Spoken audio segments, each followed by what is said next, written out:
is Your Life, an American television tradition. And now, here he is, Mr. This Is Your Life himself, Ralph Edwards.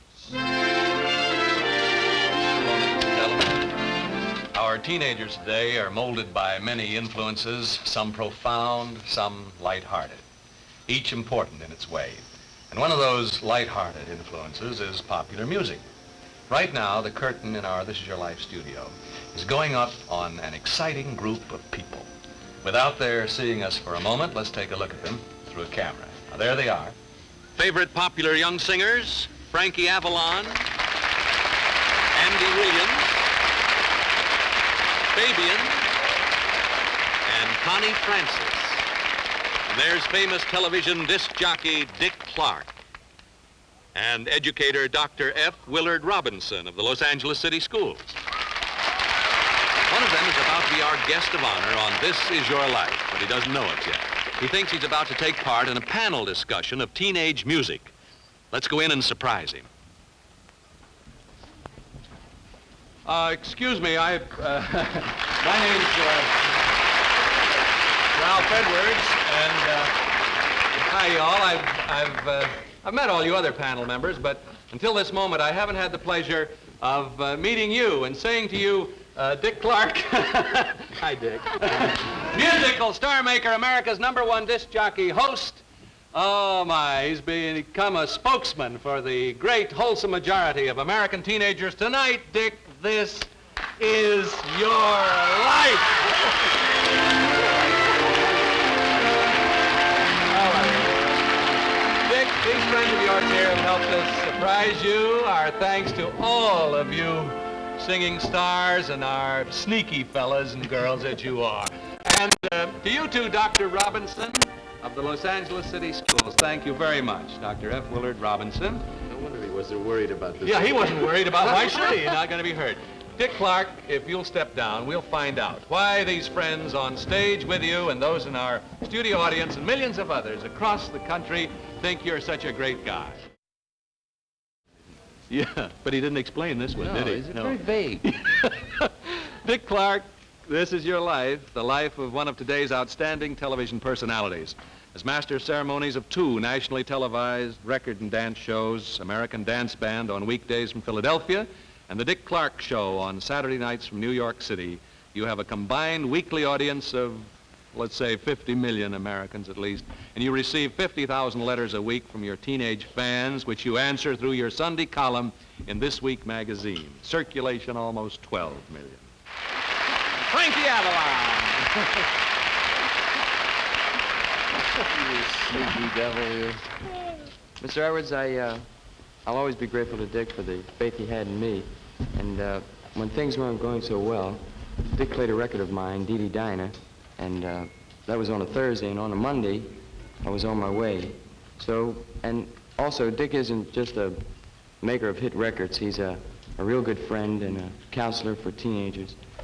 And he also directed Fabian and me into a career in motion pictures. You're supposed to be making that motion picture right now. What are you doing here? Yes, Guns of the Timberland at Warner Brothers right now. Thanks a million, Frankie Avalon. You'll see Dick a little later.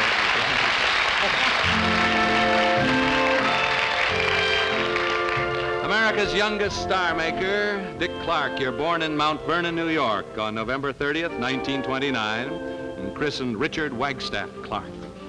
How you grew up to become, at the age of 29, the Dick Clark who's liked and respected by millions of teenagers. I'm sure your mother and father can tell us. And here they are from their home in Utica, New York, Richard A. and Julia Clark. Here's Mom and Dad.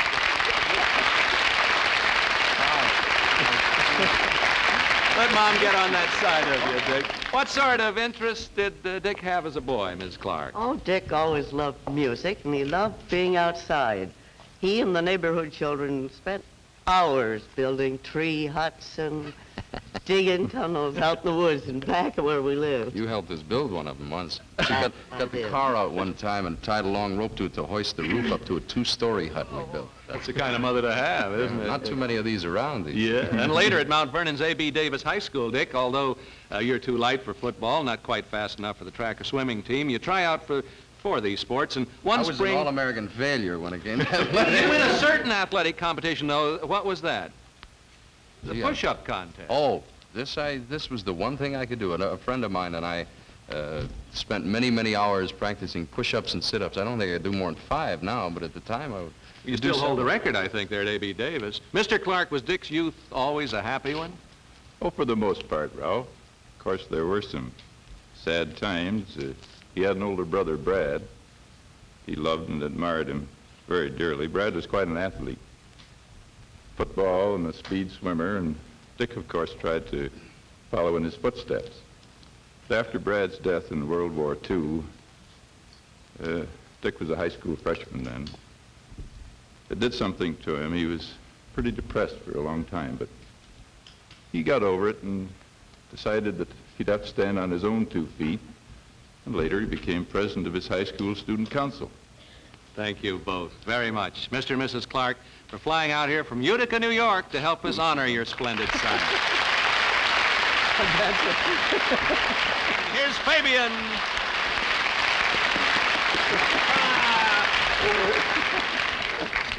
I never thought you'd lie to me. How you doing, Dick? Go away. I just wanna He ask- rode all the way here with me. Yeah, well, I just wanted to ask if you needed a babysitter. What's this babysitting business? Well, one day the Clarks were stuck for a babysitter, so I volunteered. He's spoiled, you know, between this fellow here and his grandparents. This child of mine has never been the same. He won't settle for an ordinary babysitter now. How'd you do with Well, I tried to give little Dickie a bubble bath, but I got overboard. This was a sight to see. I must have been something, full of soap. Fabian, your record, Tiger, sold 180,000 copies within the first week after Dick started it off on American Bandstand. He's a hit maker for sure, eh, Fabian? Well, Ralph, he's a real wonderful guy, and Dick, I can't tell you how grateful I am for my record sales and my movie contract. Just thanks a million, Dick. Yes, high school boy, soon to be movie star in the 20th Century Fox Jerry Wald production Hound Dog Man. Thank you, Fabian. Thanks, Dave. There is one very important point that should be made for Frankie and Fabe. I am only one player of records. There are countless thousands of fellas around who do what I do. And I'm sure they give their thanks to them, too. I just happen to know them because they live in my neighborhood and that sort of thing. They do that, all right. But you weren't at the meeting yesterday when Fabian and Frankie started talking about you. And if we ever let them get up here and talk what they really think about you and how much they appreciate what you've done, just not only as a player of records, but as a counselor, as you've said, and all that, it would take 2 days. And as a grade school boy, Dick, your sense of fun has a bit of happy mischief mixed in it. And one night, while visiting your grandparents in Rome, New York, you're visited by the police. Now, what for? Yeah, this is, I had a little brush with the authorities. That was the only night I ever got pinched. How old were you, about? Oh, I don't know, about 8 or 9 years old. My cousin and I were making weird noises on the porch. Yeah. And it was a great gag to see everybody run down the street after we did this. And Sure. we did it to the same person twice, and they finally came and picked us up and scared the daylights out of us. They let us go. Altogether, though, Dick, your school days are pretty carefree. They were that, Ralph. Dick, do you remember the Green Hornet? The voice of your pal since childhood. Today, an attorney for the Securities and Exchange Commission in New York City, here from his home in Mount Vernon, New York, is Andy Grass. Oh, Andrew. What was this Green Hornet, Andy?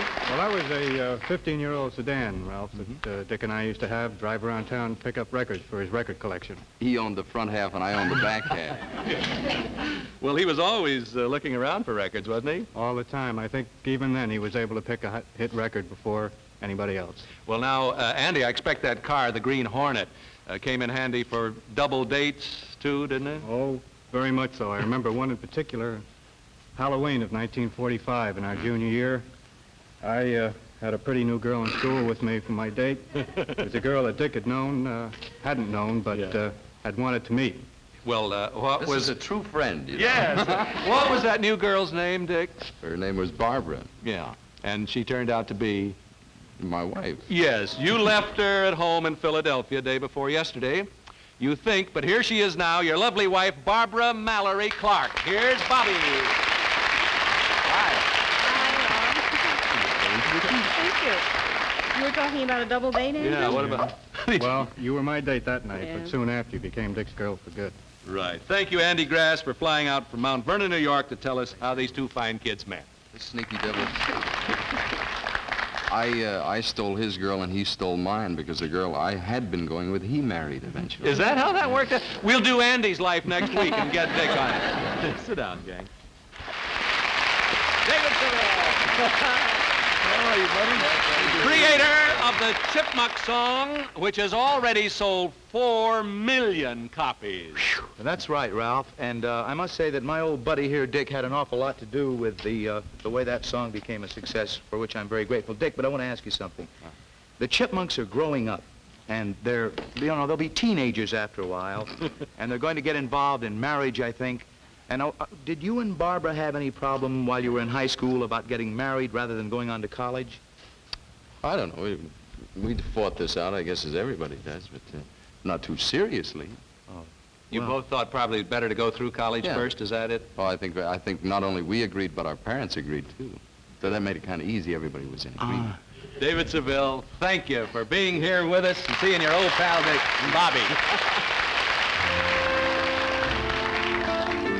Dick, although you and Bobby here date other people from time to time in high school and college, neither of you is ever serious about anyone else after your meeting. In a moment, we'll learn how a Mount Vernon, New York teenager goes on to become, in 12 short years, the favorite you are today of teenagers all over America. This is your life, Dick Clark. After both you and Dick graduate from high school, Bobby, where did each of you go to college? Well, Dick went up to Syracuse University in New York, and I went to State Teachers College in Salisbury, Maryland. And when he went to Syracuse, Dick decided to prepare for his career in radio and in television by taking a business administration course and majoring in advertising, and by working at WOLF in Syracuse.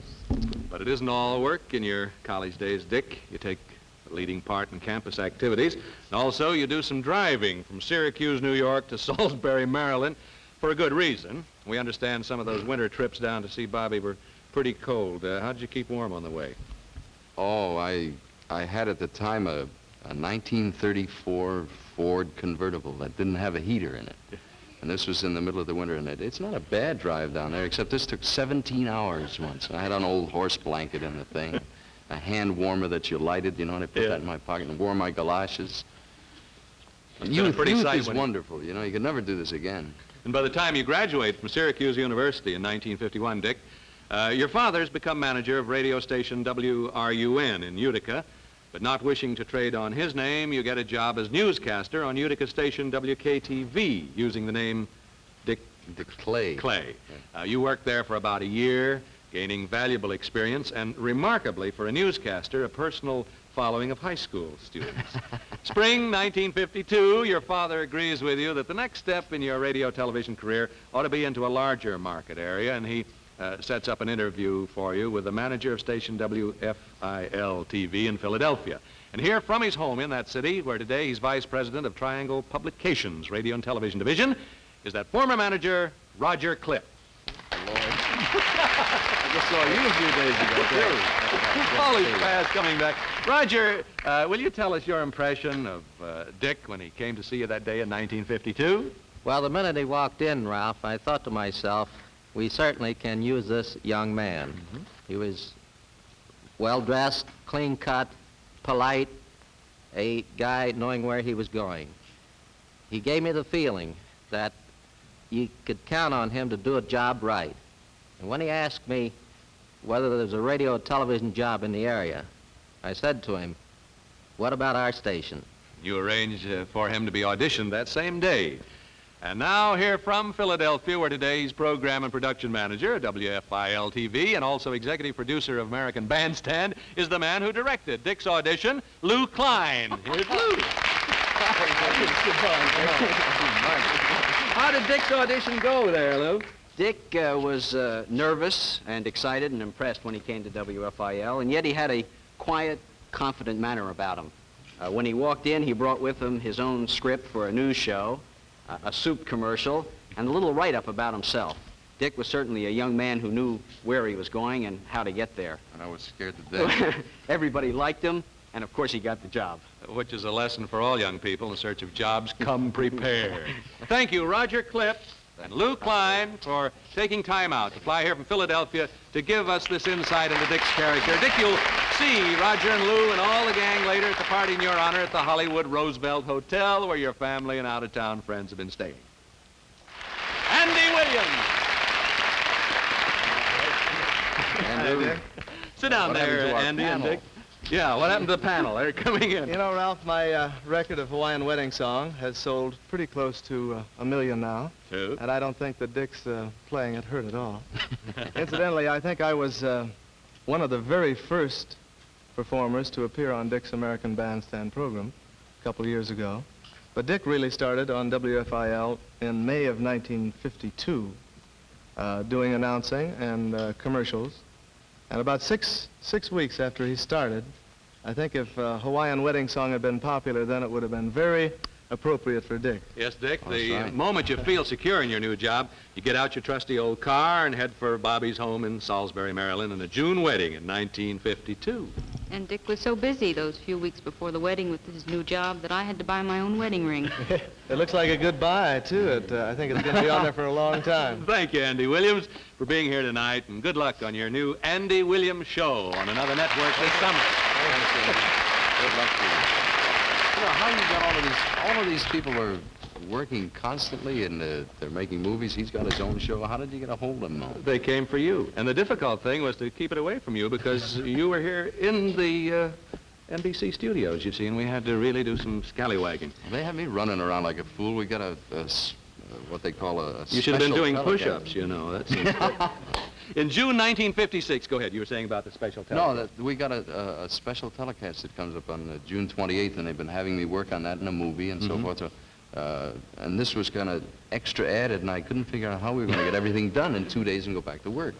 In June 1956, you're assigned the job of Master of Ceremonies of WFIL's local television record show, American Bandstand, which immediately gains great popularity in the Philadelphia area. So much so that teenagers monopolize their sets at home and line up at the station hours ahead of showtime to watch and take part in the program. The amazed and delighted higher-ups noticed this, and Roger Cliff is successful in getting the network to try it nationally in August 1957. And its phenomenal success since then is television history.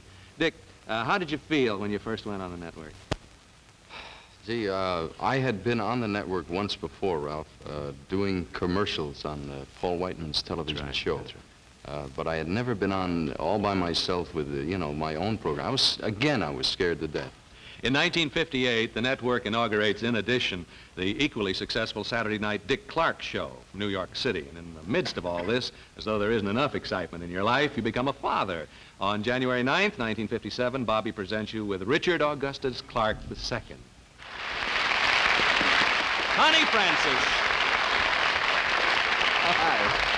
You're a sneaky devil, you. Connie, last year you were voted #1 female vocalist in both the United States and Europe. And following the great success of your record, Who's Sorry Now? And since that record, you've had 7 consecutive other hits. We understand Dick Clark had something to do with all Well, this. I just about say he had everything to do with it, We're Ralph. good luck to one another, We I think. sure are.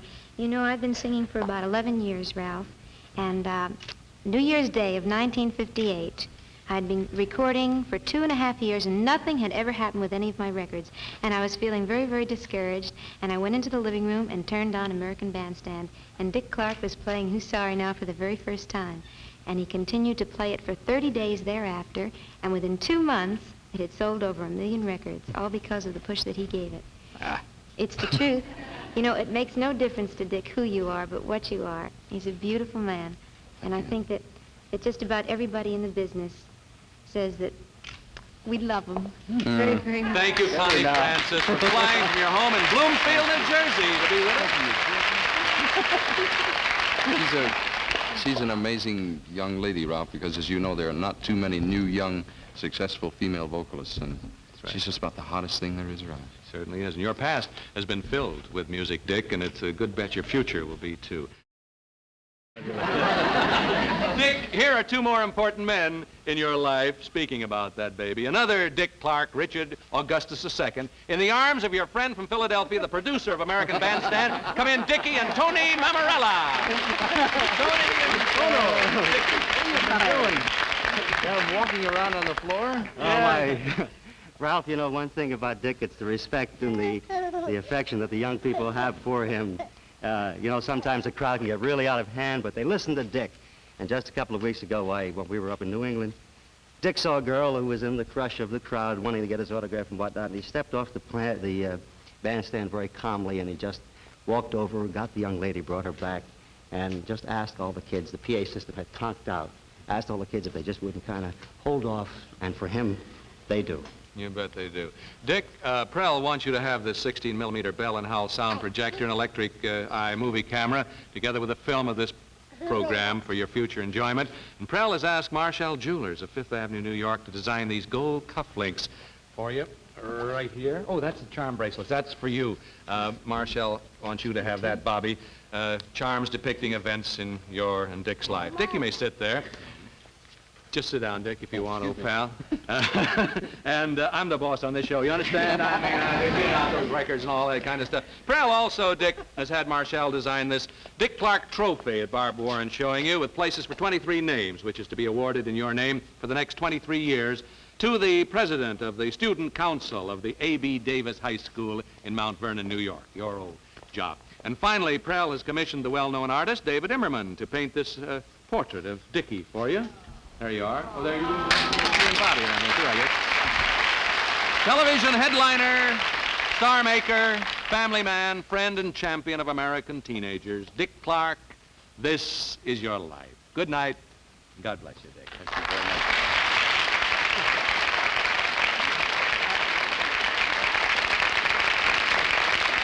Our out-of-town guests are flown to Hollywood via TWA's luxurious Jetstream non-stop service, coast to coast and overseas. Fly the finest. Fly TWA Jetstream service. Dickie, did you enjoy the program? You did? Did you? Good boy. Good boy. Next week, ladies and gentlemen, This Is Your Life brings you the first of 13 shows you've asked to see again. Ann Blythe, the Hollywood star who's devoting her time and energies to the betterment of her fellow man. I'm sure you'll want to see that one again, as well as your other favorites of past This Is Your Life seasons. Steve Allen, Justice William E. Powers, Ambassador Carlos Romulo, many others, all the shows you've asked for. So tell your friends about it. Don't miss a single one of them yourself. I'll see you next week then, along with Ann Blythe. Until then, good night. Thank you. Thank you, Dick.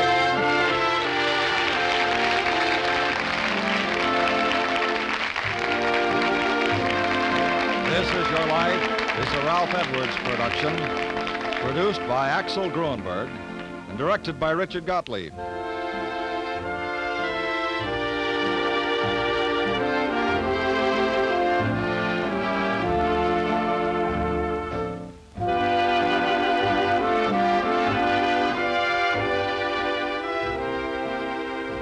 Be sure to watch Loretta Young on most of these same stations every Sunday night.